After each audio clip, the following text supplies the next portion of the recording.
I hope you do. I want to celebrate. I bought you a present. I want to celebrate too. Friggin' trust me. Just don't get all funny after the job. Yeah, I'll try. Fresh you makes the calm me. Finish this job and move on. Just let the future be better. And can we have sex tomorrow night? I don't know, it depends if we're celebrating or not. This is a disturbing phone call that took place in March 2016. And in this conversation, two crazed lovers were discussing their plans to murder her ex-husband. In Bianca's mind, her motive was simple. And through her well-spun lies and sexual manipulation, she was willing to coerce a new husband into becoming her personal assassin. Now sadly, their plans would not go as expected, and even worse, the consequences of their actions would shatter the lives of not one but 3 families. But who exactly was this woman? What did she do to become known as Melbourne's Black Widow? And how did she manage to evade the law for so many years afterwards? Welcome back to Coffeehouse Crime, folks, and welcome to 2023. My name is Adrian, and today's story is a wild one. We're looking into the case of Biannca Edmunds. If lies and manipulation weren't enough for you, this case holds a massive amount of content, including interrogations, voice recordings, surveillance footage, and much more. But before we begin, and just to let you know that I post true crime and strange cases here weekly, so if that is your sort of thing, please consider subscribing to Coffeehouse Crime. So let's get straight into the first case of 2023, folks. Please grab yourself a coffee, pull up a seat, and get ready for the deep dive. This is the case of Biannca Edmunds.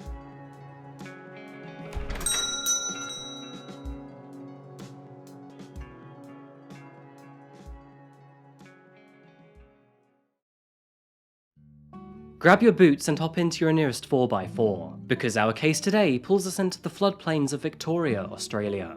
Now, it's no secret or surprise that most of Australia's population lives near the coastline, and in fact, more than 85% of the country's 26 million residents live within 30 miles of the deep blue.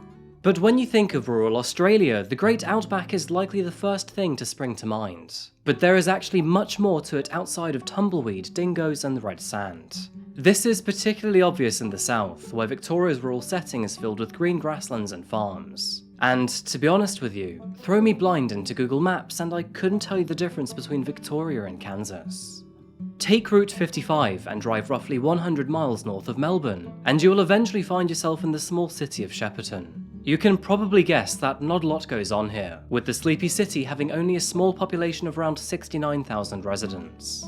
Formerly a sheep station and a river crossing in the mid-19th century, it underwent significant transformation to become a railway town. And since then, Shepparton has found its purpose in agriculture and irrigation. The town also plays host as a major shopping and service centre for the greater regional area. And if you head downtown, there seems to be plenty to do here too, with many shops, bars and restaurants keeping the place alive. To add to this, a network of parks, reserves and forests follow the many paths laid through Shepparton, all of which offer fantastic sights and picnic spots through the bushwalking tracks. Skipping back to the year 2016, one of those living within the leafy suburbs of Shepparton was a woman by the name of Biannca Edmunds. Now, very little is known about her childhood or past, but in light of today's story, it is not necessary to know. Born in 1986, her mother Ellen raised her to be a polite young girl. And moving into her adult years, Biannca became a confident young woman, which paired well with her long brown hair and doe-like eyes. Both of which are just two of the many things that her former husband, Michael Caposiena, loved about her. Born in the year 1990, Michael was about 4 years her junior. Living in the northwestern suburb of West Meadows at the time he met Biannca, the two eventually grew close enough to fall into a relationship. Although the two were not formally married, they were committed enough to be engaged to one another, and fast forward to the year 2013, Biannca fell pregnant with his child. And fast forward 9 months later, in the year 2014, the two young lovers welcomed their first son into the world, who will remain unnamed for his safety. But things were not going very well back at home, and as their commitments and time together started to accumulate, Biannca and Michael found themselves getting into many heated arguments. And with the arguments and fights becoming quite volatile, they eventually broke up, leaving a baby in the middle of a family now torn apart. As it often goes between separated parents, Biannca and Michael fought hard to gain custody of their child, and with these custody battles came much turbulence and resentment. This is where Glenn Cassidy enters the scene, and in the absence of Michael, he entered Bianca's life to take his place. Born in the year 1973 and 49 years old at the time, Glenn was 13 years her senior. Glenn was a man of relative simplicity. Working in the Shepparton area as a heavy vehicle operator, he was settled and relatively comfortable in his rural lifestyle. Unfortunately, the man was also rather gullible and needed help with his reading and writing. But nevertheless, he found a true calling in controlling large machinery, and knew how to operate complex and versatile construction vehicles. Now, although he had age and experience over Biannca, it transpires that she was the one firmly wearing the trousers in their relationship. Things moved relatively fast between the two, and not long after connecting on the dating app Tinder, they found themselves in each other's beds. Despite having a child and being engaged to Michael, Biannca took no time at all to become serious with him, and as 2015 drew to a close, the discussion of marriage lingered in the air. But this did nothing to stop the toxic and volatile arguments between her and her ex-husband Michael, and the baggage created by her former relationship would become a significant obstacle between Biannca and Glenn. On the other hand, Michael had found himself a new partner named Silvana, and while he and his new girlfriend settled into their home in northern Melbourne, Biannca and Glenn moved in together 100 miles away in Shepparton. Needless to say, Silvana took Michael's side in the feud, as did Glenn with Biannca. But the key difference here is how Biannca spun her version of the story. Moving forward, she made very damaging accusations about Michael, and often portrayed him in the worst possible ways towards Glenn. Naturally, Glenn didn't take too kindly to Michael after this, and as the ongoing custodial battle over Michael and Bianca's son raged on, a parallel feud between the two men began to surface.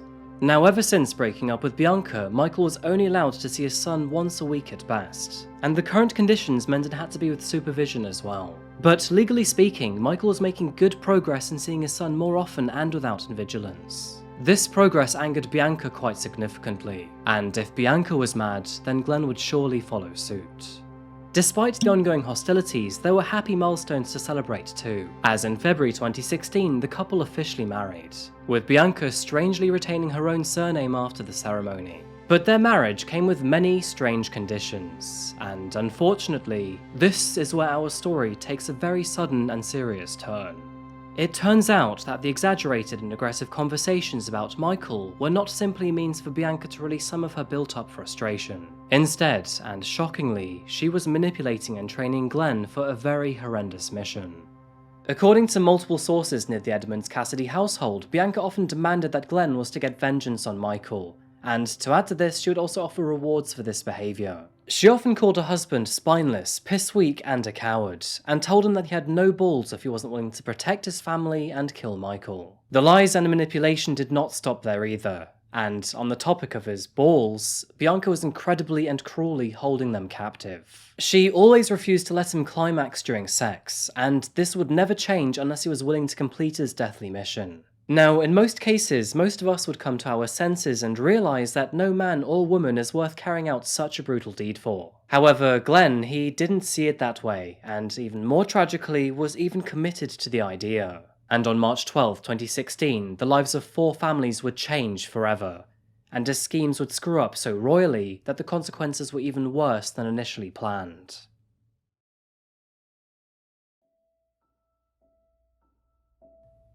March 12, 2016. At 7:32 PM, a harrowing phone call was made to the authorities. The terrified voice of a woman claimed that she and her boyfriend had been attacked in their home in Pascoe Street, found in West Meadows, North Melbourne. Officers responding to the scene were met with a horrific yet very complicated story. A man had arrived at the property with a sawn-off shotgun, and after her boyfriend equipped himself with a knife and answered the door, a fight broke out. Now, usually, a fight like this will end with one clear winner. But unexpectedly, this altercation did not result in one life being lost, and instead, there were 2. The property belonged to Michael Caposiena, and, as you can likely guess, the intruder was no other than Glenn Cassidy. Unfortunately, after invading his home, Glenn had landed a successful fatal shot to Michael's head, but only after being mortally wounded by his victim with the knife. And after attacking Michael's girlfriend, Silvana, he too bled out to his death. The community of West Meadows was shocked by the news. Murder was one thing, but the story was quite bizarrely unique to include 2 deaths and a sawn-off shotgun.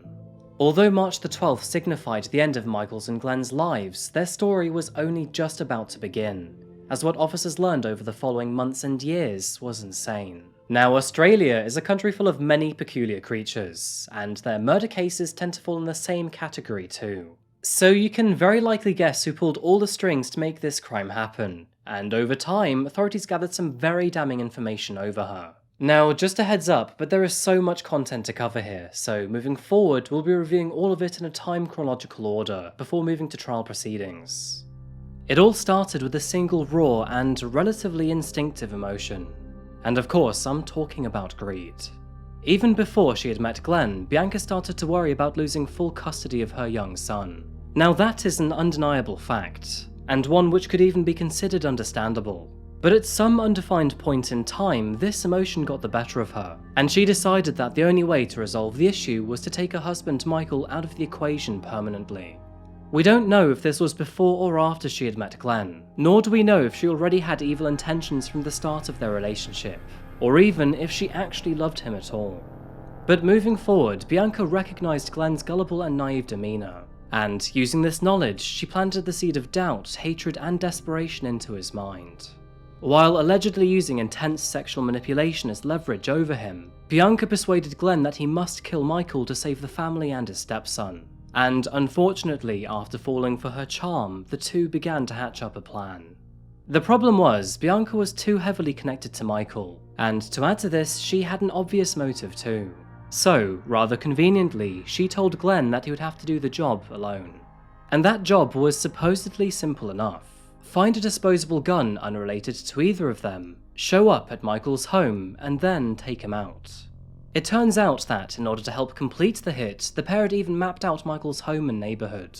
This included specific details of the houses around Michael, such as which had barking dogs and which had security lights. Unfortunately, there was a lot of premeditation to this case, and the pair had planned Michael's death for quite some time. We know this because back on Boxing Day of 2015, Glenn had actually created a list to complete before murdering Michael. Mind you, the poor guy was almost illiterate and struggled to write or spell, and so with that said, please excuse the many errors throughout his list. Titled Obstacles, which was meant to say obstacles, Glenn highlighted the issues of obtaining a bullet, getting Michael home, and transporting and disposing of the body. He wanted to ensure financials were covered for Biannca and his children, and furthermore, have a baby with Biannca, or at least be pregnant. He also wanted them to get married, which they would do, and have as much sex as possible. The pair originally schemed to kill Michael on the first weekend of March 2016, and Biannca would be out of town at a mother's home over the incident, creating the perfect alibi. But unfortunately, or fortunately for Michael, he was out of the property at this time, and their plans did not go accordingly. Glenn waited outside of the residence all weekend, and for reasons unknown, he had installed an app onto his phone, which he used to record numerous conversations over this time frame. Most of these conversations were with Biannca, and incriminating information aside, these recordings also revealed the imbalance between her and Glenn's relationship. When she goes, oh, that's sweet. I said, it's the truth. And it is. When I'm away from you, I hurt. No one showed up. That's a shame. Yeah. Well, maybe Saturday night, maybe everyone had a different change of plans and they'll be home later. Yeah, that's why I'm hanging around till later. I'll hang around till about... After dark, usually people head home. Yeah. Well, it's dark now. Yeah. I'll hang around till about 11, 12 o'clock, and if no one showed up by then, I'm just going to call it quits for the night. Yeah, get your sleep. Play some sport tomorrow or something. Yeah. Hello. I bet you look beautiful. Oh. I hope there's someone there. Well, it's Sunday. They probably went away. Friggin' annoying, but I feel like a waste time. Yeah, well, But you got to do what you got to do. I know. I hope you do. I want to celebrate. I bought you a present. I want to celebrate too. Friggin' trust me. But, yeah, cross my fingers and I'll try my hardest, you know that. So there's no work obligations down here. Shift up. Just don't get all funny after the job. No. Yeah, don't hurt yourself. No, that won't. I mean, I know it's a pretty mental job that you're doing, but physically and mentally and all that, don't hurt yourself. No, it's good. I'm actually going to take the car tonight. Starting to hurt you? No, the people are starting to look at it too much. Even another bike followed me around for a while. I don't know who he was, but yeah. Do what you need to do. Yeah. Fresh you makes a calm me. I know, but I had weird feelings last night. Like, I felt anxious, Yeah, knowing that I felt you haven't been sleeping too. Just last night did not feel right at the start, so probably lucky. Oh, well, just get it done then. That way we don't have to worry about it. I am completely over this job. Well, just finish it. I'm trying. And then concentrate on the next, finish this job and move on. Let the future be better. Yeah. We need less stress in our life, and I'm not looking forward to having to go to legal aid and get it all done. Yeah, we still have to do all that. I know, but I'm sick of it. I don't want to have to, the rest of my life is going to be like that. Yeah, no worries. And can we have sex tomorrow night? I don't know, it depends if we're celebrating or not. Oh, I love you. Enjoy your job. Yeah, I love you. Concentrate. I love you. Concentrate. Don't stop up. Pay attention. Yeah, I will. I love you. I know. So everything okay? I'm really disappointed. I was hoping you got work. Yeah, me too. I'm sorry.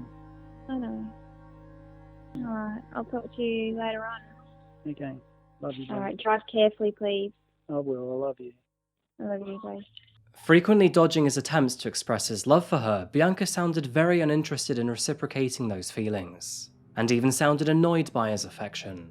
She was also very clinical and matter-of-fact about the operation. There were no signs of guilt, hesitance, or empathy either, with Biannca even once saying, "Just don't get funny after the job."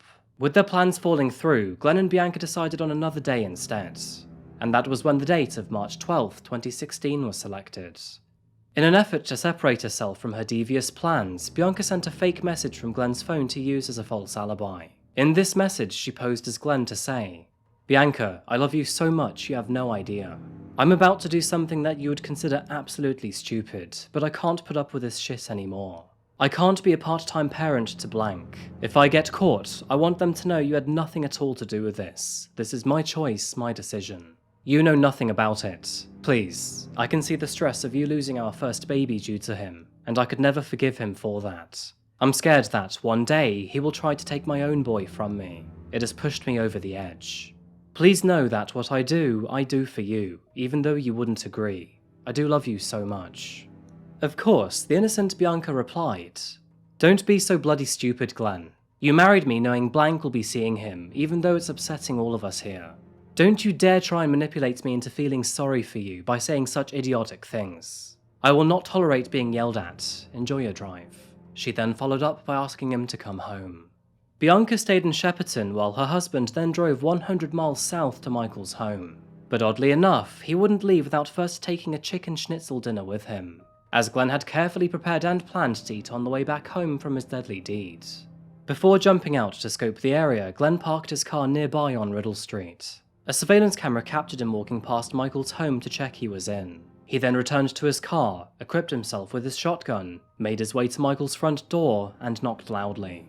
It seems that Michael had become gravely suspicious of Glenn's presence, and before proceeding to the front door, he equipped himself with a knife while his girlfriend Silvana kept a concerned yet watchful eye.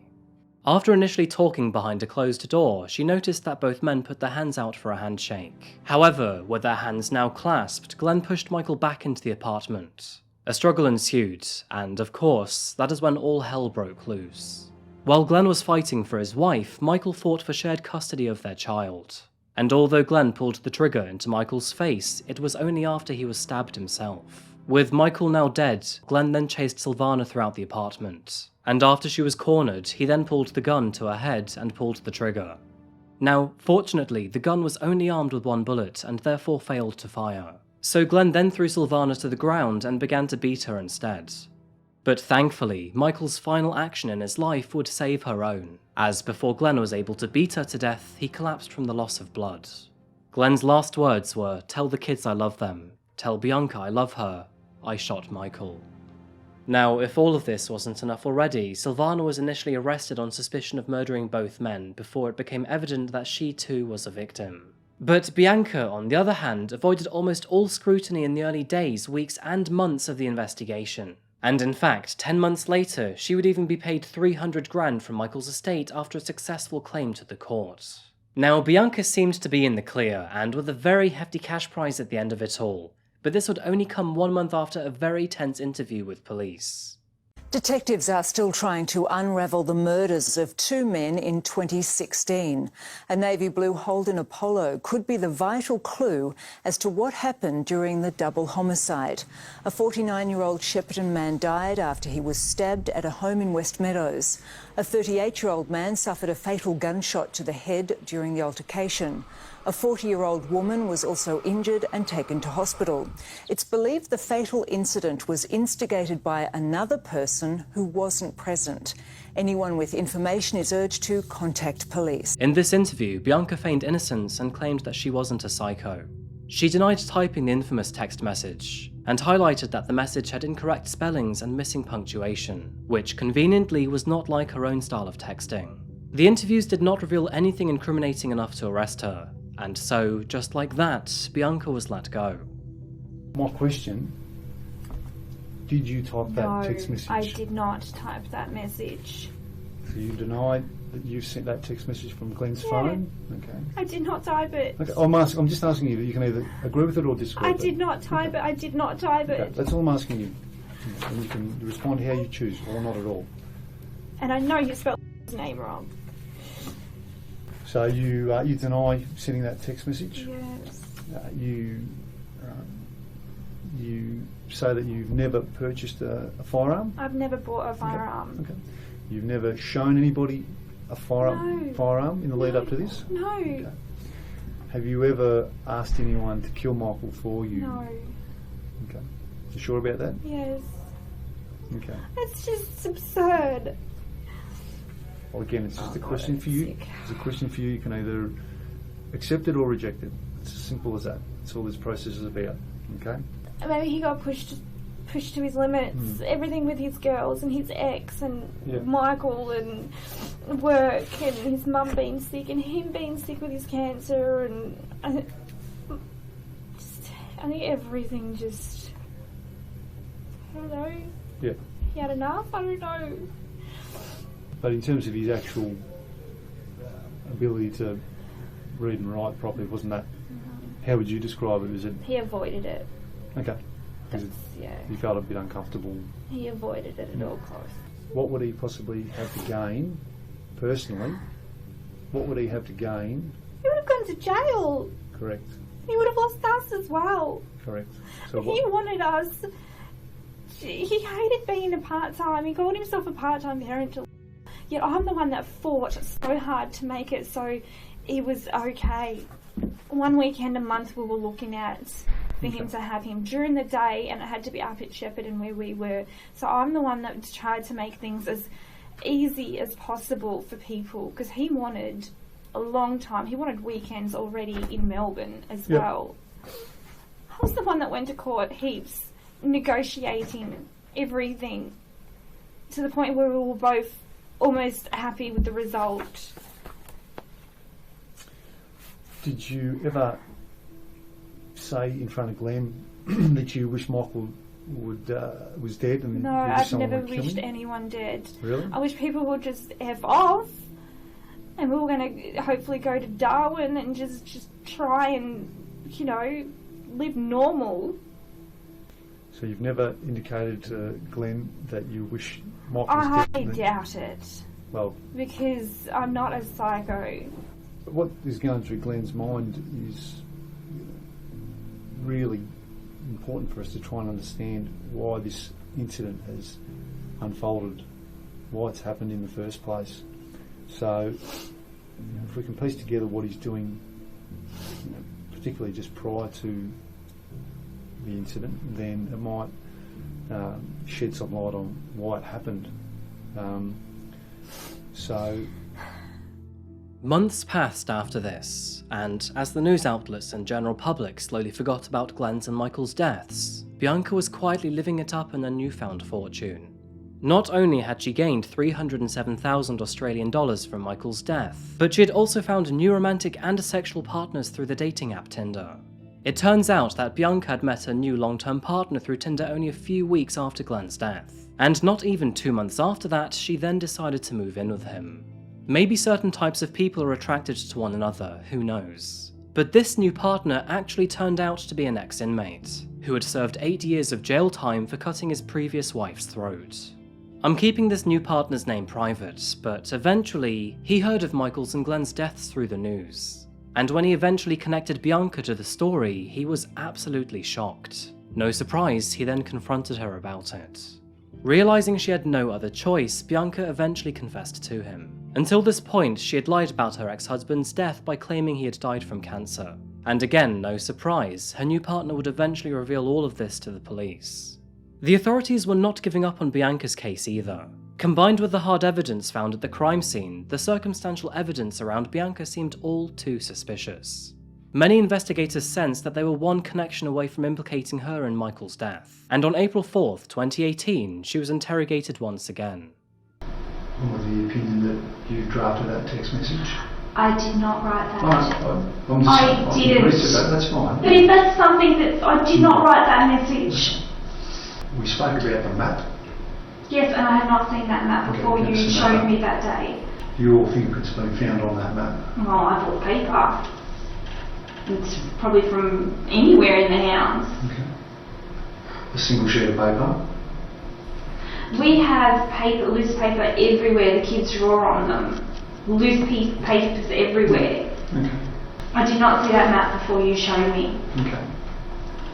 Your DNA is on the gun. Yeah, but you told me it could be any reason because it's on Glenn. I've also taken a statement from a man by the name that you previously lived with. Yes.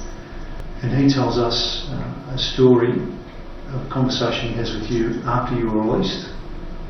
My sister was there all day. That's right. Did you have a conversation regarding the plan to kill Michael?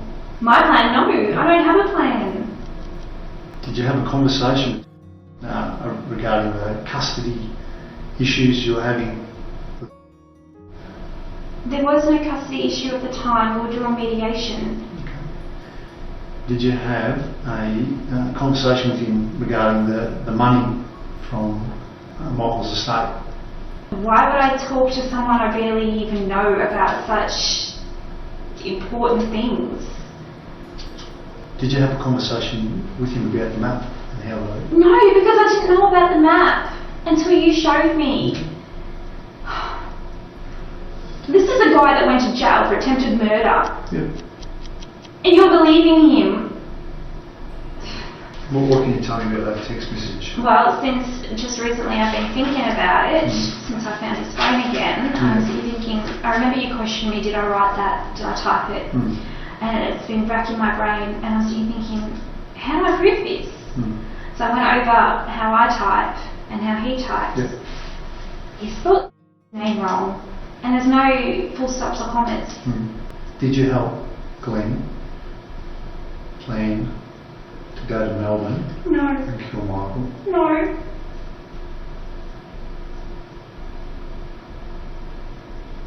Are you sure? I did not plan to kill anyone.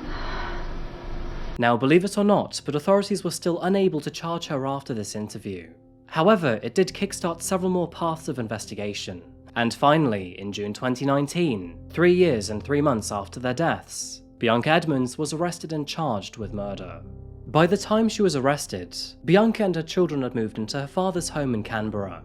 And following the federal police raiding their home in the early hours of a cold Wednesday morning, she was subsequently arrested and extradited back to Victoria, or at least until after the trial was concluded. Moving into the legal proceedings of this case, Bianca's trials would be messy, complicated and arduous. And I say trials, plural, because there would be 3 in total.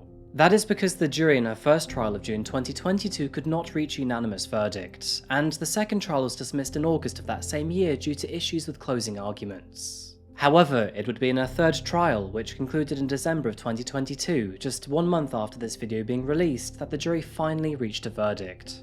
Now, Bianca's trials were brutal, and many witnesses were not too forgiving either. This included Bianca's own mother, who told the court that just days after their deaths, she even confessed to her crimes. During her trial, Ellen said, "One of the things Biannca said that night that has stuck with me ever since was, 'It's all my fault. It wasn't meant to get this out of control. I never wanted Glenn to end up dead.'" And the next day, Biannca claimed, "All my troubles are now over." Several mutual friends testified that Biannca had repeatedly told others that she wanted Michael out of her and her son's life, and that she wished he would simply disappear. To add to this, many of Glenn's friends testified how they often heard the couple arguing about her ex, and claimed that Biannca often called her husband spineless, piss-weak and a coward, but not dealing with the situation. Furthermore, she often taunted Glenn that if he were a real man with balls, he would take care of the situation. One witness, who was a very close friend of Glenn's, testified that Biannca had discreetly asked him if he was willing to get rid of her ex for a sizable sum of money, to which he told her to, quote, "fuck off." He also testified that while talking to Glenn about his motorbike, Biannca approached them with a sawn-off shotgun wrapped in a cloth, claiming she had bought it in Melbourne for $100. And, of course, this shotgun matched the one found at the crime scene. From the outset, Biannca pleaded not guilty to murder, and further denied involvement in Glenn's hideous actions. Instead, she claimed that Glenn was sick of how he and Biannca were being treated, and that he acted out of his own accord without any inclination beforehand. But there was a mountain of evidence to suggest or confirm otherwise. Prosecutors argued that the alleged faked text messages written by and to Biannca contained perfect grammar, which was not only out of character for Glenn, but out of his level of literacy too. Forensic analysis also confirmed that Bianca's DNA was on the gun used to kill Michael, and in addition to this, her fingerprints were found on the map drawn by Glenn. So all of this, along with the phone call randomly recorded by Glenn, the testimonies, the motive, and all other circumstantial evidence, was enough to put Biannca in a very challenging position. Despite Biannca sometimes seeming clever, she also made some very stupid decisions recently too. For example, she shared a cell with multiple inmates while waiting for her trial to begin, and during this time, she often bragged about how she had Glenn wrapped around her finger. In one instance, it was reported that she said to inmates, "I used to tie Glenn up in bed so he couldn't move. I would then get on top of him and ride him while I held the gun. He liked me to tie him up and be on top, and I knew he would do whatever I wanted. I used to say to him, 'You want to kill him, don't you? You will do this for me.'" Moving into the conclusion of her third trial, it took the 12-person jury only 3 hours to come to a verdict. And in the end, they unanimously agreed that Biannca was guilty of the murder of Michael Caposiena. Since her trial concluded only 1 month ago, she is yet to be given her sentence, which will happen in the early months of 2023. With Australia abandoning the death penalty in 1967, she faces a maximum sentence of life imprisonment instead. Anybody convicted of murder in Victoria, Australia, faces a minimum period of 25 years behind bars, which means she may be eligible for parole as early as 2047. This will be sure to devastate her, as Biannca will no longer be able to see her children grow and develop into the adults they will become, which is a fair price to pay, considering Michael will never see his own child again. Wrapping this case up, it isn't easy to give a truthful remembrance of Michael, as very little is known about him or his personal life. Biannca did claim he was an abusive partner, but from what I can tell is that there is no evidence to prove such allegations. Furthermore, all I can see is he was a hard-working, generous young man. The bottom line is he did not deserve to die, and his child did not deserve to lose his father, and now a mother too. And Glenn, on the other hand, is a tough one to talk about. Although I feel sympathy for a gullible man who fell for prolonged sexual manipulation, he still murdered another man in cold blood. The real tragedy behind Glenn's death now lies with his 3 children, all of which who now have to grow up without their father. Personally speaking, I hope Biannca spends a long time behind bars and never gets to taste freedom again. Her evil plans have affected multiple children's lives, and the consequences are irreversible. I guess we will soon find out how long her minimum sentence will be, but for now, she's only getting started with her time. So I think that just about wraps up today's case, folks. Thank you so much for watching another video today by Coffeehouse Crime. If you found this case interesting or insightful, then please remember to like the video and subscribe if you haven't yet. And by the way, I just wanted to thank you so much for the 1.5 million subscribers. I genuinely can't believe how big this channel is growing. Wishing all of you the best in the beginning part of 2023, and of course I'll be back very soon for another video. But until that moment arrives, please remember to look after each other, and of course, stay safe. Thank you, and goodbye.